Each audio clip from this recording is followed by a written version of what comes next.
একদিন বনের ভিতর এক ব্যস্ততম সকাল। সমস্ত পশুরা যে যার নিজের কাজে ব্যস্ত। ঠিক তখনই বনের ভিতর দিয়ে যাচ্ছিল একটি শেয়াল। হঠাৎ তার খুব খিদে পায় এবং বনের ভিতর দিয়ে যেতে যেতে তার একটি আঙুর ফল গাছের দিকে চোখ পড়ে। আঙুর ফলগুলো ছিল খুবই রসালো এবং চকচকে।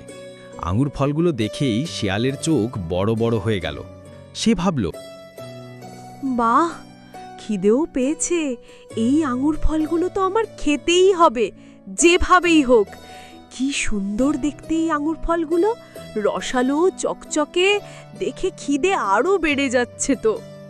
ঠিক তখনই সেই গাছের ডালে বসে থাকা একটি পাখি বলে উঠল, শিয়াল ভাই, এই আঙুর তুমি পারতে পারবে না, আঙুর তো অনেক উঁচুতে আছে। উঁচুতে আছে তাই কি হয়েছে? আমি এর থেকে কত উঁচু উঁচু গাছের খাবার পেড়ে খেয়েছি, এ তো সামান্য উঁচু। তুমি পারতে পারবে না শিয়াল ভাই। আমি পারতে পারবো, তুমি শুধু দেখতে থাকো। এই বলে শেয়াল লাফাতে শুরু করল। সে বারবার লাফাচ্ছিল, কিন্তু সে আঙুর ফল পারতে পারছিল না। তখন তার কাছে একটি খরগোশ এসে বলল, শিয়াল ভাই, তুমি আঙুর ফল পারতে পারবে না? আমি পারবো, এই তো হয়েই গেছে, আর একটু চেষ্টা করব, আর একটু, এই তো হয়েই গেছে, আর একটু।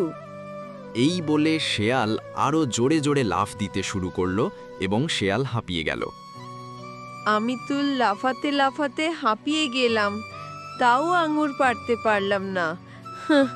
কি হলো আমার? আমি কেন আঙুর ফল পারতে পারলাম না?